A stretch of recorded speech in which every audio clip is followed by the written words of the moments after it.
Okay, good morning, everybody. I know Christine is watching, doing a sound check for me. I'm going to flip screens over and see.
Okay, good to know.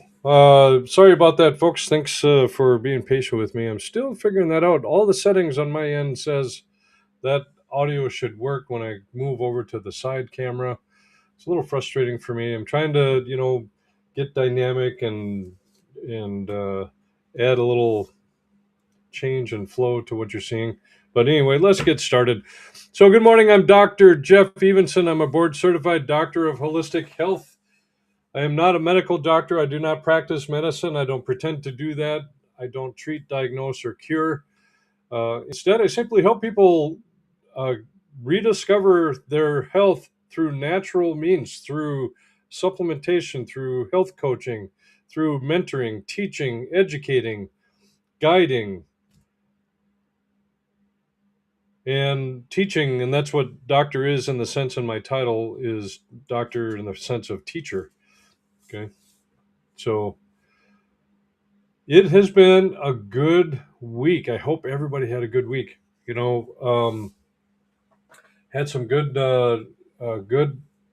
client visits throughout the week, of course. um, but the weather here in Minnesota, I'm streaming live up in Finlayson, Minnesota, and it is supposed to be, I think, 40 or 42 today, with a chance of drizzly, icy rain later in the day. Um, but the snow has been melting and melting, and tomorrow is supposed to be up to 55. And it's so awesome because I love being able to open up the chicken coop, let the chickens out. They love being able to wander around.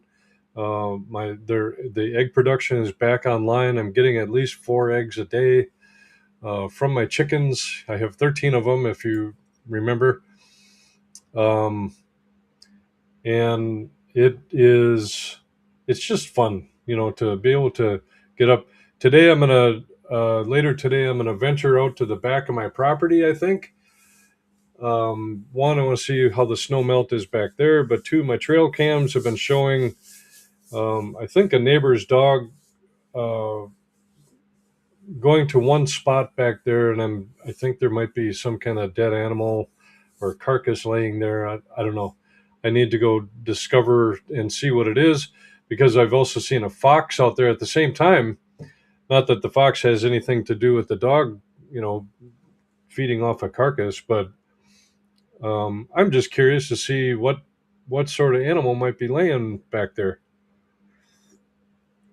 And maybe it's nothing. Maybe he was just digging a hole for something. But so I had fun putting this topic together too. We're going to talk about fasting. The question almost every single week, fasting comes up in my practice.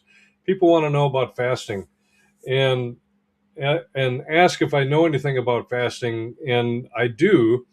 Um, I partnered up with Dr. Don Klum 2 years ago now, might even be 3 years ago, and for some crazy idea, he talked me into doing a 30-day fast with him, and because he was doing a study on fasting, and so I volunteered to do that, and we did a 30-day fast. I've never gone that long without food. It was a lot of electrolytes, it was water, and on very small occasions, there are certain foods that you can nibble on that don't technically break your fast. And so I ate some of those, like green olives, um, and there's a couple other things. Been so long, but I made it 30 days. I lost 37 pounds. And when I came out of that fast, I was excited. I lost, 37 pounds, but it really got my attention because why did I have 37 pounds to lose? Okay. And that's kind of what started me on this journey where I ultimately hired a fitness trainer who I've been working with and training. And really, my whole goal, one, I'm doing it for myself. Obviously, you have to have some form of motivation and discipline to do the type of training that I'm doing. I feel phenomenal. I feel like I'm in the best shape of my life, and I'm 60 years old. Okay. Um, and it takes work to get there. But as a holistic practitioner, a holistic doc, now it I do that because I want to be the model and I want to be the type of practitioner that people come to that has integrity. I practice with integrity. I do the things that I'm teaching people to do, that I'm asking people to do. And I'm a firm believer that don't ask someone to do something that you are not willing to do yourself. Okay. Something that I learned during my time in the Navy, um, and was taught that by some great leaders in the Navy that I worked under. So, and speaking of Navy, hey, kudos go out to the submarine crew. First torpedo sinking. As a retired Navy guy, all I could do was picture those guys doing something that I think every submariner um, hopes they never have to do. But when the opportunity was there, they didn't hesitate and took it. Um, Quite remarkable. Just proud of the Navy and all the work that they're doing. Especially under, I think it matters when you have a strong commander in chief, um, somebody who will look out for the military, and that I believe is in President Trump. And I'm not going to apologize for that. I'm not going to say, "Oh, I'm sorry, I like President Trump." I'm not going to play that game. He's a good commander in chief. He's taking care of the military, and that matters a lot to me. Um, and So that I'll just leave it at that. So I want to get back. Let's get back into fasting. Let's dive in. Okay. So grab your coffee. I'm going to grab my coffee here. Settle in, uh, because today we're going to step into a conversation that has been absolutely dominating the health world for the last decade. Okay. And what is that? It's fasting, intermittent fasting, time restricted eating, skip breakfast. Okay. Eat in a 4 hour window, all these variations. Do a 72-hour fast and unlock your biology. Okay. You've heard it all. And somewhere in the middle of that noise are millions of people trying to figure out one simple thing. Is this actually good for my body, or am I just chasing another health trend? Because here's the truth. Some people start fasting and feel incredible. I did. Energy goes up, weight drops, your brain fog disappears. And yet there's other people that try it and within a week they feel like a truck hit them. And I've experienced that side of the fasting too. I've broken fasts because I felt like utter shit. They're shaky, they're anxious, they're exhausted, their sleep gets worse, and their mood tanks. And they start wondering, what's wrong with me? Well, the problem isn't them. The problem is the one size fits all health advice that floods the internet.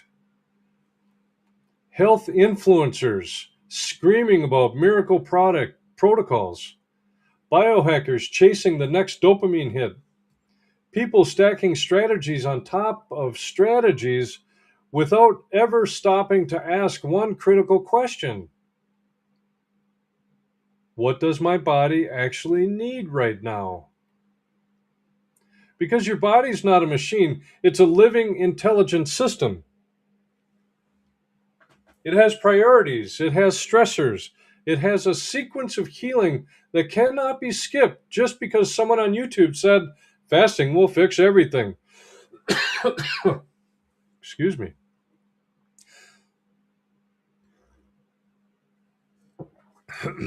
Now, don't misunderstand me. Fasting is not some new fad.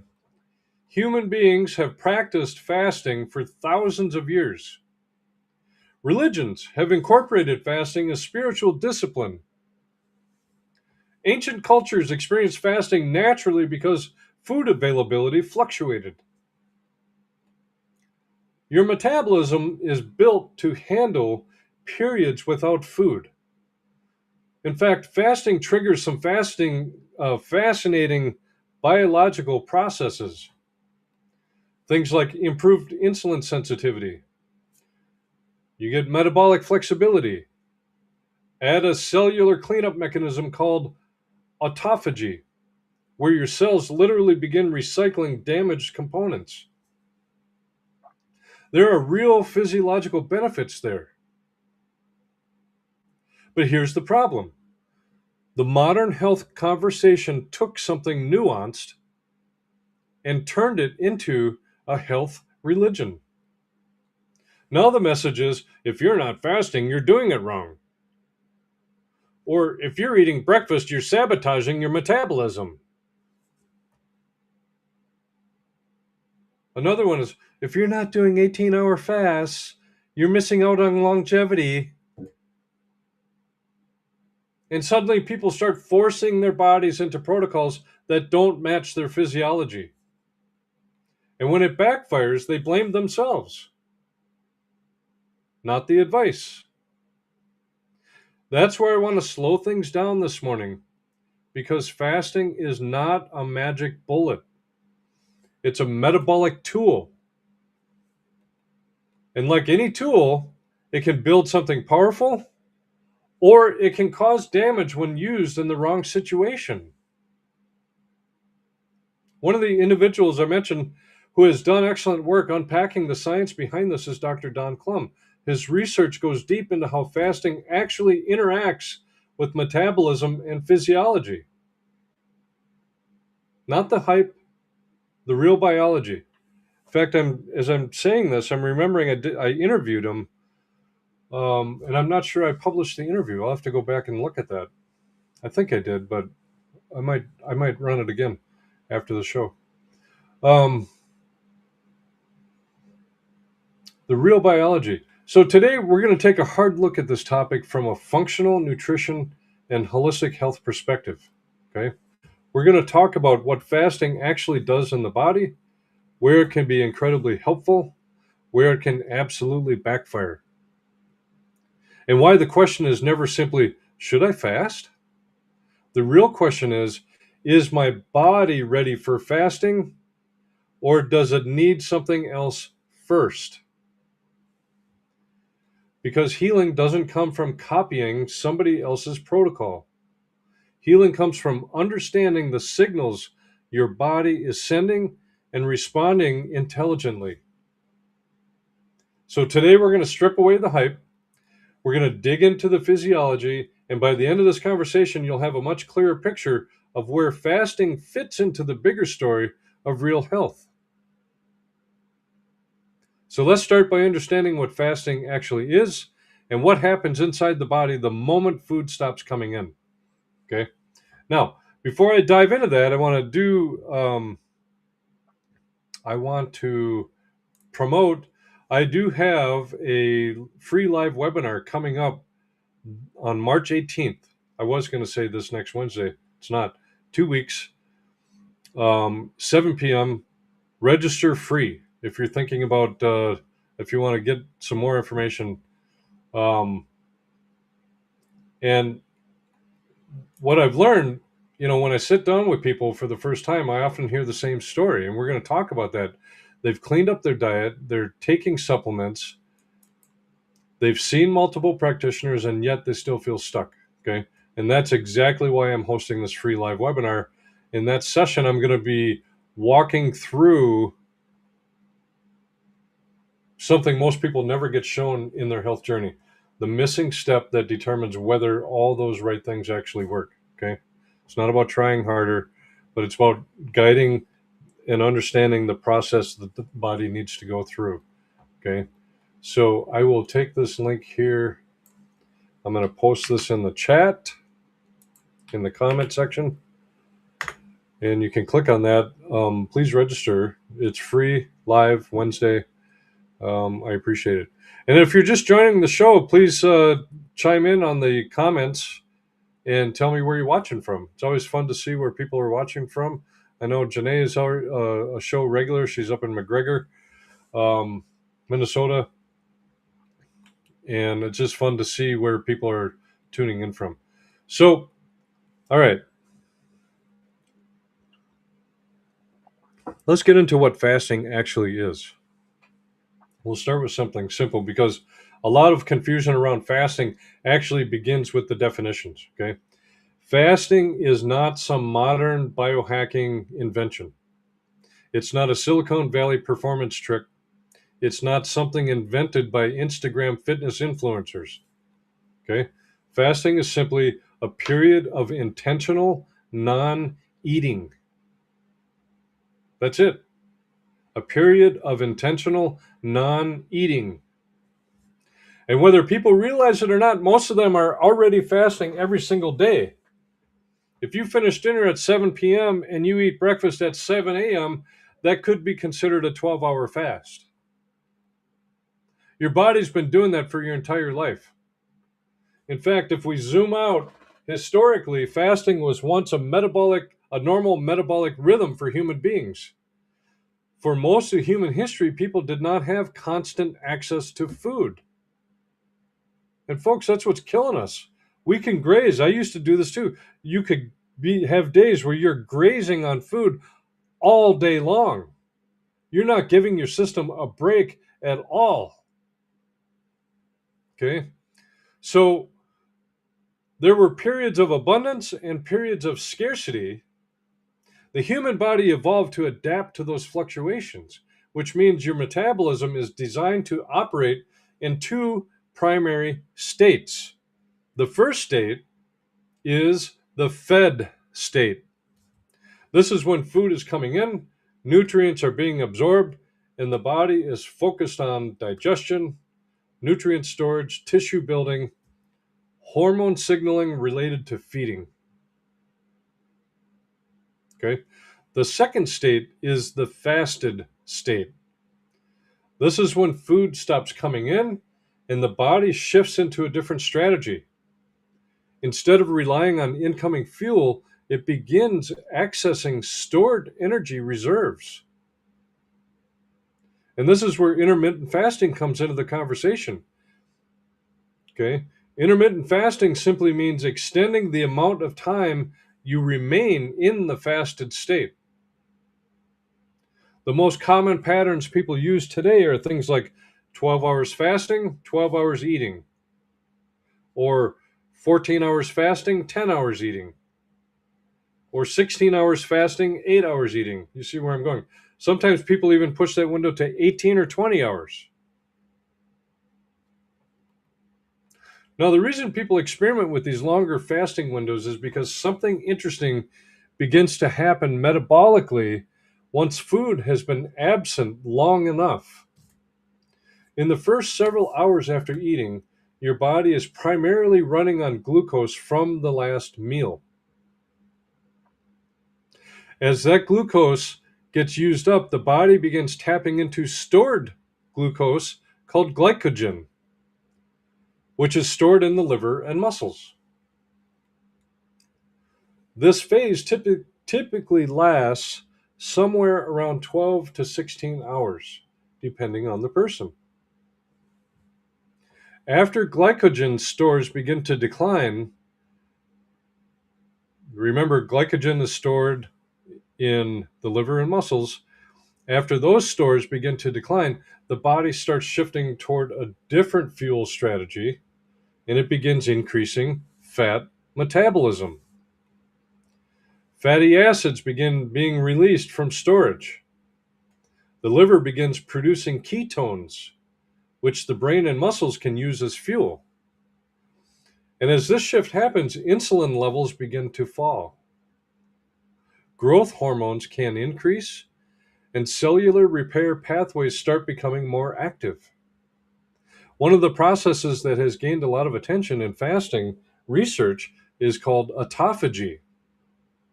Autophagy literally means self-eating. Okay? But what that really means or really refers to is the body's ability to break down damaged proteins, dysfunctional cellular parts, and metabolic waste and recycle those materials into new building blocks. I always like the term self-eating because when you look around society, and this used to include me, I still have a lot of food stored on my body that if I stopped eating, I could probably have enough food here to thrive and be alive for the next 2 or 3 weeks or longer. Some people you see, you can go out in public and point them out. They have enough food for a month. There's enough for 3 months on that person, and so on and so on. It's out of control, folks. So think of fasting, think of autophagy like a cellular cleanup and recycling system. Your cells begin removing debris that has accumulated over time. And this is one of the reasons fasting has been studied in connection with longevity, metabolic health, brain health. Okay. So here's where I want to pause for a moment because at this point of the conversation, this is usually where fasting advocates start saying, see, this is why everyone should be fasting.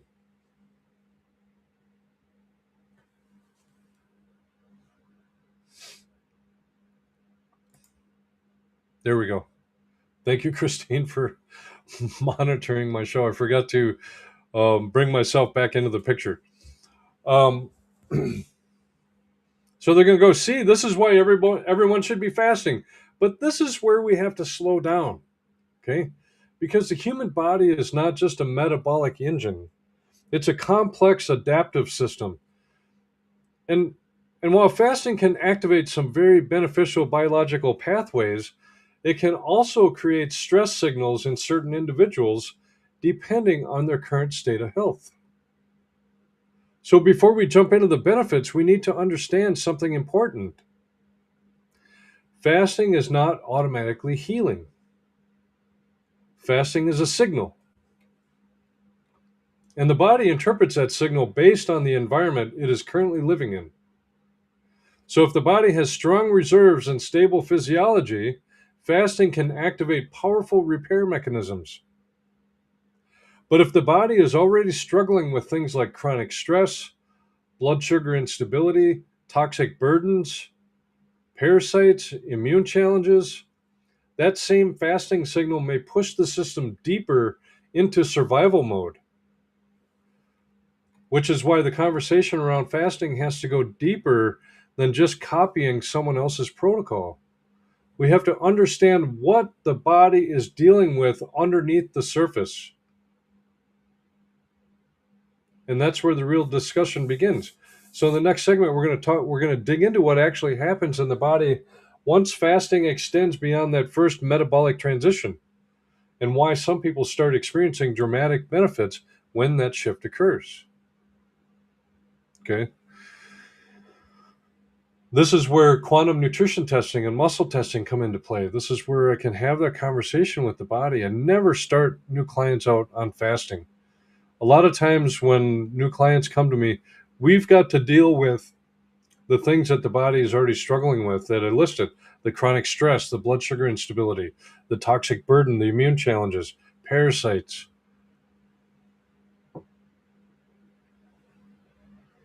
Because the last thing I want to do as your practitioner is push you down into stronger survival mode. The idea is to try to get you out of that pit of hell. Okay. So, what actually happens inside the body during fasting?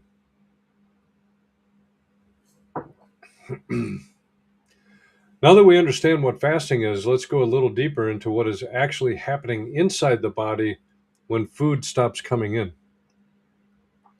Because the body does not just sit around waiting for the next meal, it immediately begins shifting its metabolic strategy.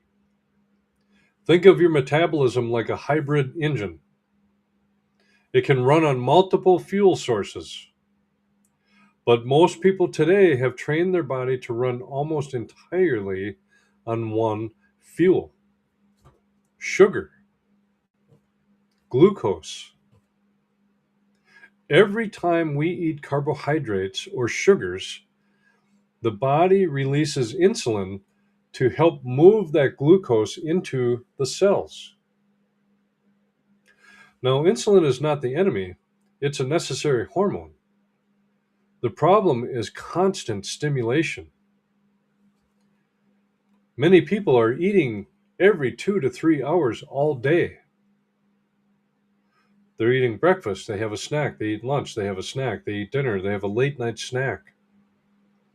That pattern keeps the insulin elevated almost continuously.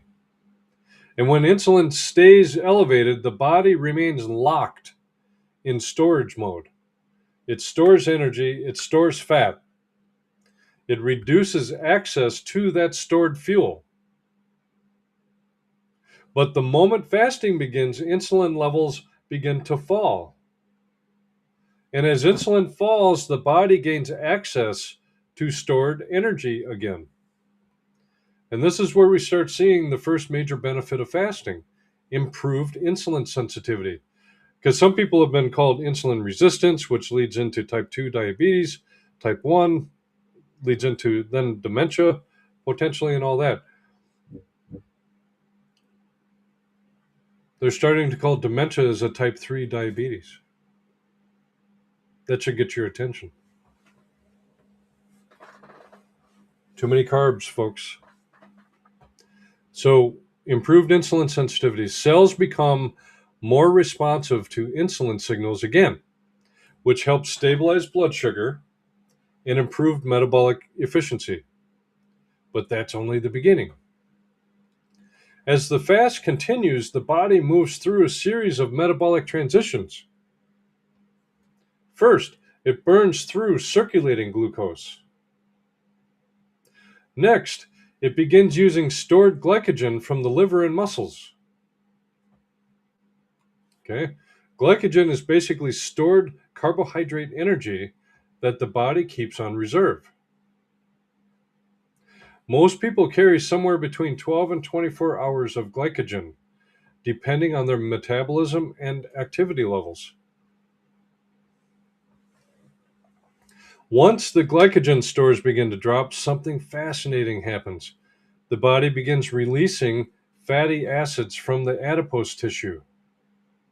Those fatty acids travel to the liver where they're converted into molecules called ketones.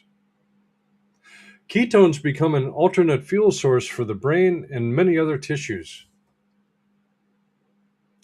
Now, this is important because your brain actually runs extremely well on ketones. I know when I've done fasting, the clarity that my brain has is incredible. In fact, many people report that once their body adapts to this metabolic shift, they experience improved mental clarity, more stable energy, reduced cravings, fewer blood sugar swings. And another fascinating shift that occurs during fasting is the activation of cellular repair mechanisms. And one of the most discussed processes here is autophagy. As I've said, autophagy is essentially the body's internal recycling system. Inside every cell, there are proteins, enzymes, and structural components that eventually become damaged or dysfunctional. So during periods of fasting, the body begins identifying and breaking down those damaged components. Instead of letting them accumulate and create metabolic stress, the body dismantles them and recycles the useful pieces. This process helps maintain healthier cellular function over time. Now, researchers have been studying this mechanism extensively in relation to aging and degenerative diseases. But I want to emphasize something important here. Autophagy is not something that only happens during extreme fasting. Your body performs cellular repair all the time. Fasting simply enhances and accelerates certain cleanup processes. Now, there's another important system that benefits from fasting that most people never hear about. Your digestive tract has something called the migrating motor complex. This is essentially a housekeeping wave that moves through the digestive system between meals. Its job is to sweep out leftover food particles, bacteria, and debris that accumulate in the intestines. But this process only activates when the digestive system has periods without food. So if someone is constantly snacking, grazing, or sipping calories all day long, the migrating motor complex rarely gets a chance to activate fully. And this can contribute to symptoms like bloating, sluggish digestion, bacterial overgrowth. And when fasting windows allow the migrating motor complex to do its work, digestion often improves. So when people talk about the benefits of fasting, they're usually referring to a combination of these physiological shifts: lower insulin, improved metabolic flexibility, activation of cellular cleanup systems, improved digestive housekeeping. All of that sounds fantastic. And for some people, these shifts can absolutely support better health.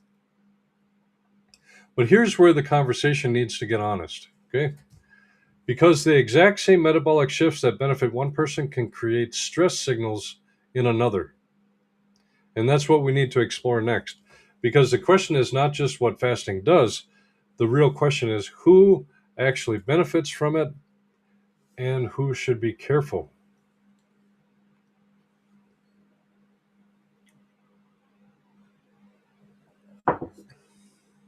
Okay.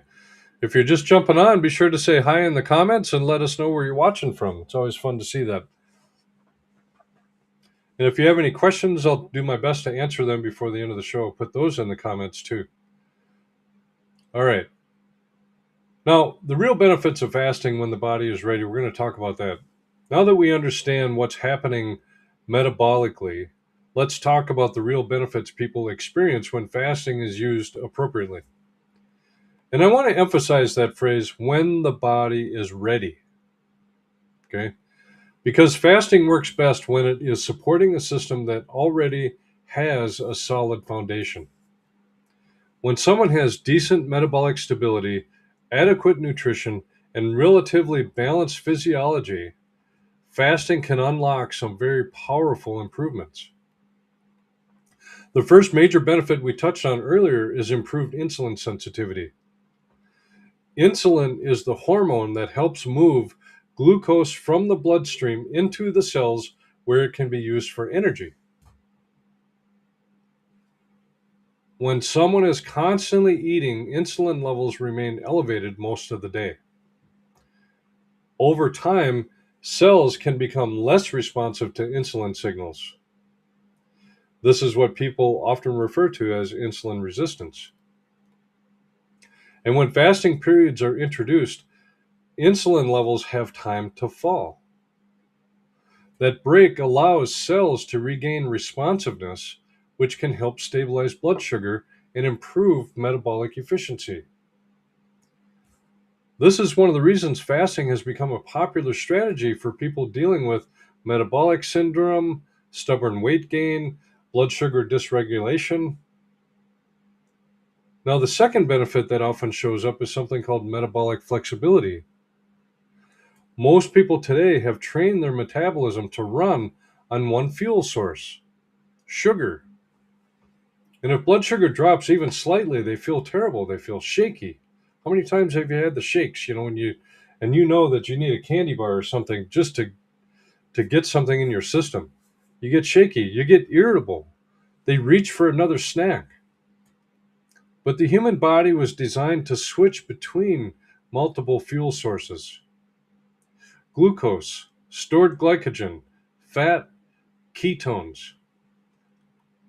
When fasting windows allow the body to access fat metabolism, the body begins relearning how to use its stored energy reserves.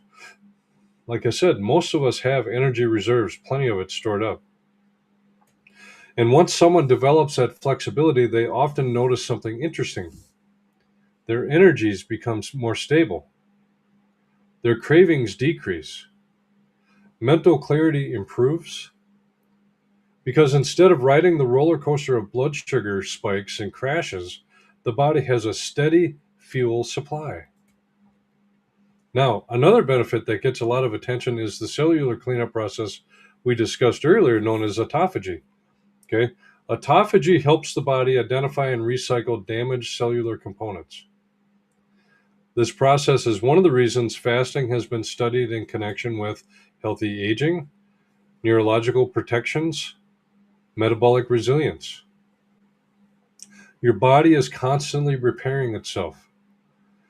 Fasting can help amplify some of those repair signals. Now, here's another benefit that people rarely talk about, but I see it often in practice. Fasting can sometimes help reset appetite regulation. Many people today are eating not because their body needs fuel, but because their brain has been trained to seek stimulation. Food becomes entertainment, comfort. Who doesn't eat comfort food? It becomes habit. And breaking that constant eating pattern can help people reconnect with actual hunger signals. And when you're fasting, one of the questions that I've learned to do whenever I was fasting is if I've started to feel hungry, I would just sit, close my eyes for a minute and go, am I really hungry? Or am I bored or looking for comfort or trying to, keep myself occupied?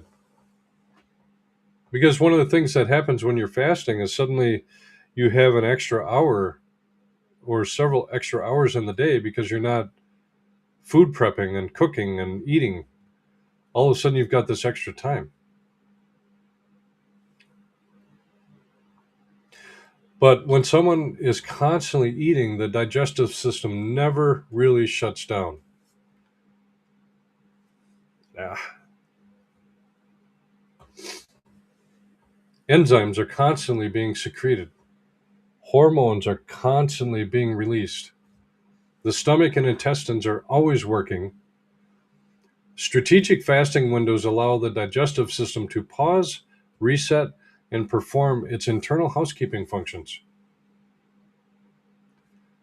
For people with certain digestive complaints, this can lead to noticeable improvements in symptoms like the bloating, the sluggish digestion, post meal fatigue. So, yeah, fasting absolutely has legitimate benefits, but here's where we need to shift the conversation again, because what most people hear about online are only the benefits. They rarely hear about the situations where fasting can actually create more stress in the body. And that's where things get interesting because some of the same metabolic shifts that create benefits in one person can create survival signals in another. So, in the next segment, we're going to talk about why some people try fasting and feel amazing, and while others feel like their entire system just hit the panic button.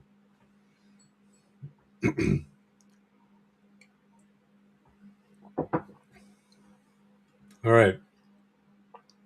So, now we need to talk about the side of this conversation that almost never makes it into the social media posts.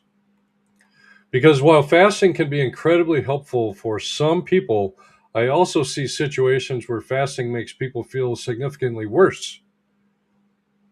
And when that happens, people often assume something is wrong with them. They think, everyone else says fasting is amazing. Why do I feel terrible? Why do I feel like shit? The reality is that fasting is not just a metabolic switch, it's also a stress signal. And whether that signal produces healing or struggle depends heavily on the condition of the body receiving that signal. So let me give you a simple example. If someone has a very stable blood sugar, good mineral reserves, and strong adrenal function, the body can move into fasting mode smoothly. For them, energy shifts from glucose to fat, ketones increase, hormones adjust, the system adapts. But if someone already has blood sugar instability, fasting can feel like a metabolic earthquake. Instead of a smooth transition into fat metabolism, the body begins fighting to maintain glucose levels.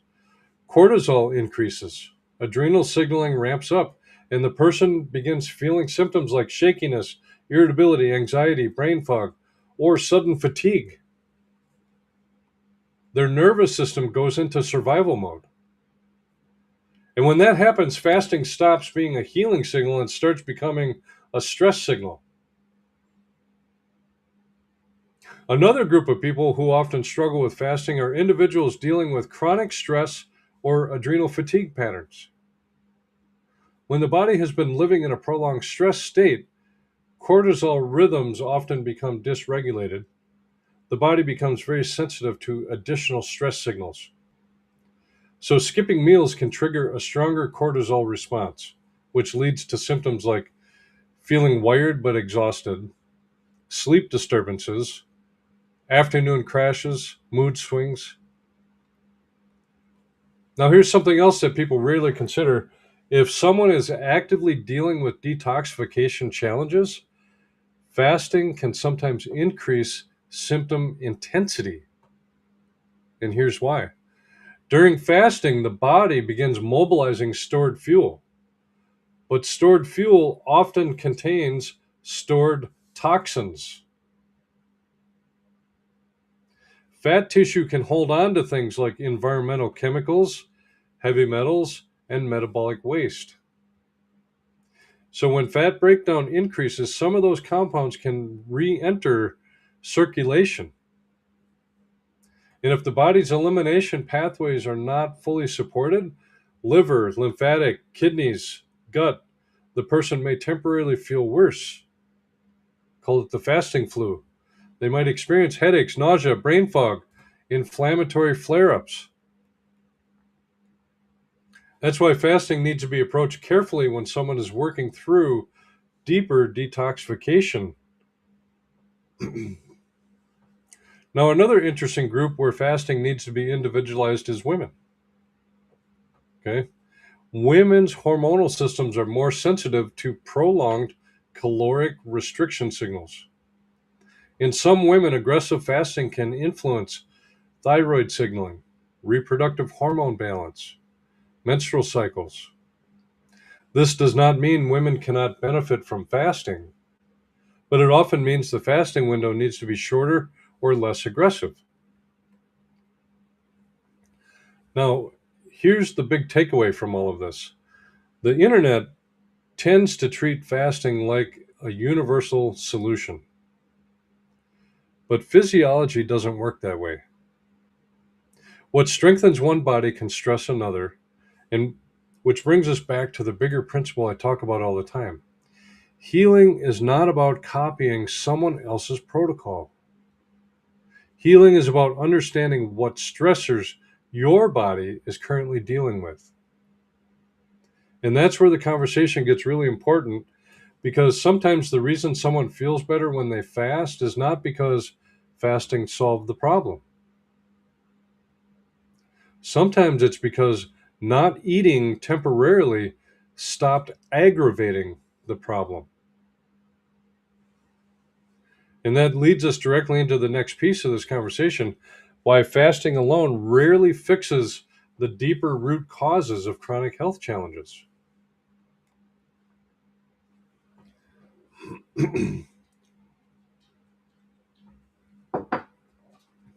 All right. So now this is where I want to slow the conversation down, okay, and bring it back to the bigger picture of health. Because one of the biggest misunderstandings in the fasting conversation is this idea that fasting itself is somehow the solution to chronic health problems. Remember earlier in the episode, I said fasting is a tool. It's a tool in the toolkit of getting health back.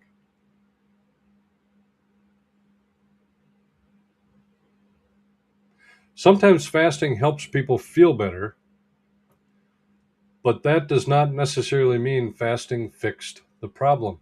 So let me explain what I mean by that. Imagine someone who has significant digestive stress.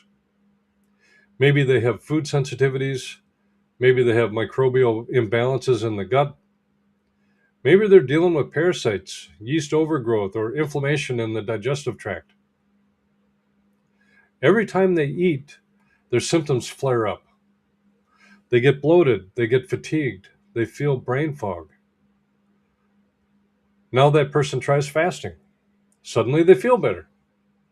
The bloating decreases, the fatigue lifts a little, their mind clears up, and they think, wow, fasting fixed my gut. But what may actually be happening is much simpler. They stopped triggering the irritation. The digestive system was given a break. The symptoms quieted down, but the underlying stressor is still present. And the moment normal eating patterns return, those symptoms often come right back. This is why I always emphasize that fasting should be viewed as a tool, not a cure. It can create metabolic shifts. It can activate repair pathways. It can give the digestive system a break. But if someone is dealing with deeper stressors inside the body, fasting by itself rarely resolves those root issues. And this is where the conversation connects directly with the kind of work I do in my practice. Because when someone comes to see me, the first question is, what diet trend should you follow? The first question is, I should say, the first question is not what diet trend you should follow. The first question is, what is your body actually dealing with underneath the surface? Is there immune stress? Is there toxic burden? Are organs and glands under strain? Are there microbial challenges that the body's trying to manage? Are there parasites? Through quantum nutrition testing, I can evaluate how the body is responding to these stressors and identify what the system is prioritizing in its healing process. Sometimes when we address those deeper stressors, something interesting happens. The body naturally begins restoring its metabolic balance. Blood sugar stabilizes, digestion improves, energy becomes more consistent. And once the body's in a stronger position, strategies like fasting can actually become supportive rather than stressful. So, in other words, fasting works best when the body already has the nutritional and physiological foundation to adapt to it. And that's something the modern health conversation often skips entirely. Because the truth is, healing is rarely about one single strategy. It's about understanding the body as a system, a living system that responds to nutrition, stress, toxins, infections, emotions, and lifestyle patterns. When we start addressing those layers intelligently, the body often begins doing what it was designed to do in the first place: restore balance, repair itself, and move back toward health. So, fasting can absolutely play a role in that journey, but it should always be used as part of a larger strategy, not as the entire solution. So, it brings us to a really important question. If fasting is not a one size fits all solution, how do you know when fasting is actually helpful for your body? And how do you know when it might be doing more harm than good? And that's what we'll unpack next. All right. So the big question becomes this: if fasting can be helpful in some situations and harmful in others, how do you actually know which category you fall into? Because most people approach fasting the same way they approach every other health trend. They see someone talking about it online, they copy the protocol, then they try to force their body into the routine, and then they either feel amazing or they feel terrible. But the body always gives feedback. The key is learning how to listen to the signals instead of overriding them. So let's talk about some signs that fasting may actually be supporting your physiology. When fasting is working well for someone, they typically notice things like stable energy throughout the fasting window, mental clarity instead of brain fog, reduced cravings, more stable mood. And they can go through that fasting window without feeling like they're fighting their own body. In many cases, they also begin noticing improvements in weight regulation, digestion, blood sugar stability, and mental focus. That's the body adapting well to the metabolic shift. Now, compare that to someone whose system is not ready for aggressive fasting. Their experience tends to look very different. They may start their fast feeling okay, but as the hours go by, they begin feeling shaky, irritable, anxious, foggy, exhausted. Sometimes their hands get cold. Sometimes they get headaches. Sometimes they feel wired but tired. These symptoms are often signs that the body is relying heavily on stress hormones to maintain blood sugar. Instead of smoothly transitioning into fat metabolism, the body is scrambling to keep glucose available for the brain. And the way it does that is by increasing cortisol and adrenaline. That's not the same thing as healthy metabolic adaptation. That's a survival response. Another signal that fasting may not be working well is when someone's sleep begins to deteriorate. If fasting windows are pushing cortisol too high, people may find themselves waking up in the middle of the night, often around 2 or 3 in the morning. Their nervous system becomes activated and sleep becomes lighter and more fragmented. Mood is another important signal. If someone becomes unusually irritable, anxious, or emotionally reactive during fasting windows, that can also indicate that the body is under stress rather than adapting smoothly. So the takeaway here is simple: fasting should not feel like a battle.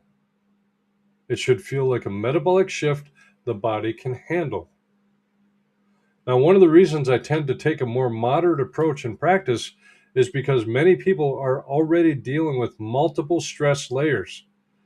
They may be dealing with nutrient deficiencies, toxic exposures, digestive stress, immune challenges, or chronic inflammation. When the body is already carrying those burdens, aggressive fasting can sometimes push the system too far. Instead, I often see people do very well with something much simpler: a consistent 12 to 14 hour overnight fast. Finish dinner at a reasonable time, allow the body to rest overnight, eat a nourishing breakfast the next day. That alone allows many of the metabolic benefits of fasting to occur without creating unnecessary stress. And when the body becomes stronger and more stable over time, fasting strategies can be adjusted if it's appropriate. Because again, health is not about forcing your body into extreme protocols. Health is about working with the physiology that you actually have. Okay. So, if you've been experimenting with different diets, fasting routines, supplements, and protocols, medications, but still feel like you're guessing about your health, it may be time to take a deeper look at what your body is actually dealing with. Through the work I do with quantum nutrition testing, I can evaluate how your body is responding to different stressors and identify where support is needed most. From there, we'll build a targeted strategy to help the body restore balance step by step. If you'd like to learn more about that process,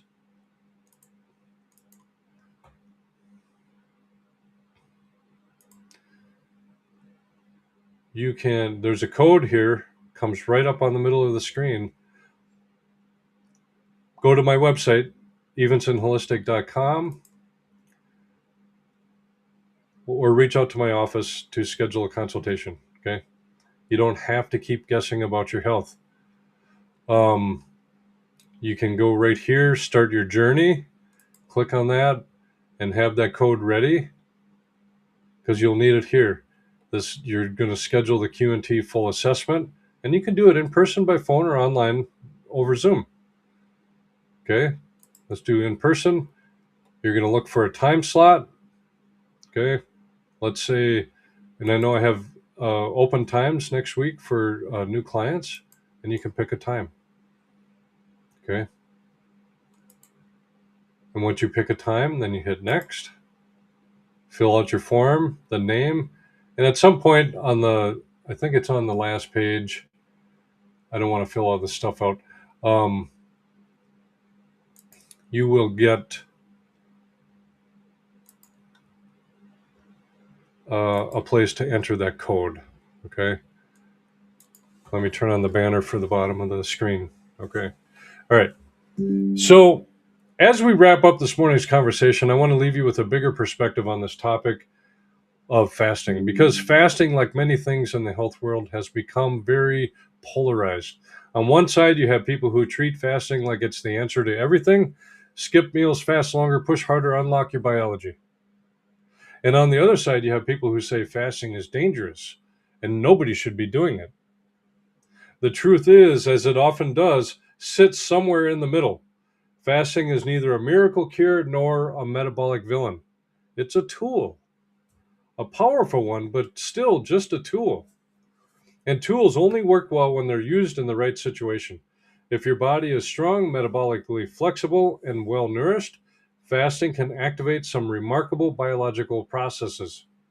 Improved insulin sensitivity, greater metabolic flexibility, activation of cellular cleanup pathways like autophagy, digestive reset periods that allow the gut to perform its housekeeping work. Okay? These are all real and meaningful benefits. But if the body is already dealing with heavy stress loads, whether that's blood sugar instability, toxic burden, parasites, immune challenges, or chronic exhaustion, aggressive fasting can actually push the system further into survival mode. That's the part the internet rarely talks about, because the internet likes simple answers. Real physiology is rarely simple.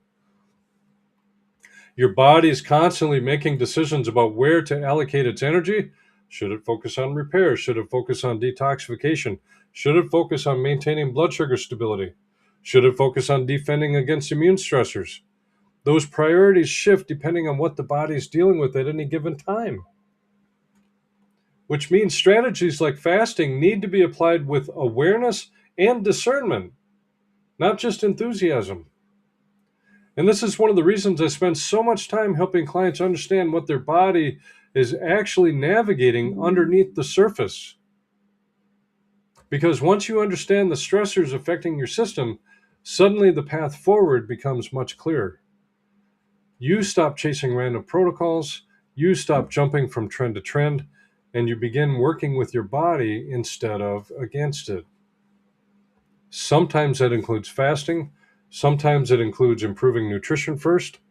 Sometimes it includes addressing digestive challenges, immune stress, parasites, or toxic exposures that are weighing the system down. But when those deeper layers begin to improve, something remarkable starts to happen. The body begins doing what it was designed to do: restore balance, repair damaged systems, and rebuild energy, and move back toward vitality. And that's really the heart of what I try to communicate on this show. Your body is not broken. your body's responding to the environment it has been placed in. So when we start improving that environment, nutritionally, metabolically, emotionally, and spiritually, the body often begins finding its way back toward health. So if you take away anything from today's conversation, let it be this: fasting is not the answer, but it can absolutely be part of the strategy when applied at the right time, in the right way, for the right person. And as always, my encouragement to you is simple: stay curious about your health, pay attention to your body's signals, and keep seeking truth rather than trends. So thanks for spending part of your morning with me today. I really appreciate it. This has been Morning Coffee with Doc Jeff, and I'm grateful that you choose to be here. Until next time, take care of yourself, take care of each other, and keep pressing forward on your journey toward better health.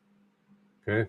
Remember, March 18th, a free webinar, 7 p.m. Central Time. Go to my Facebook page, you'll find the link on there. Or I put it in the comments here. Okay? Let's close in prayer. Heavenly Father, we thank you for the incredible wisdom you placed within the human body. Your design is complex, resilient, and capable of healing when we learn to steward it well. Give us the humility to listen to the signals our bodies provide. Help us seek knowledge with discernment and avoid the noise that often surrounds health conversations in our world today. Guide each person listening toward choices that support vitality, clarity, and strength. May we honor the bodies you have entrusted to us and use our health to serve others well. Bless every household represented here today with peace, restoration, and renewed energy. In your name we pray.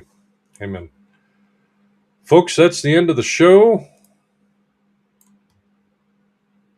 Turn off that banner. Some people have told me they get tired of looking at it. Next week is going to be a special show. I'm going to have a special guest on with me next week. You saw her before, Christine Jennings. She's a licensed massage therapist in Indiana. And she also practices quantum nutrition testing like I do. And so it's always fun. I had some good feedback from the last time we got together and spoke. This time we're going to stream live from Minnesota next Saturday. Okay. If you have anything specific that you would like us to talk about, throw it in the comments. And we'll be sure to add it to the list of things that we talk about. When we start the show, I'll be honest, we don't always know what we're going to talk about. We're just two people having a conversation over a cup of coffee, and that's what the whole premise of the show is about. Morning Coffee with Doc Jeff, like we're sitting at the kitchen table just having a conversation. I love doing the format like that. And again, if you have any questions that you would like us to, or topics that you would like us to discuss, throw it in the comments here, and we'll be sure to add that to the list. So thanks everyone for listening. Love you guys. Have a great weekend.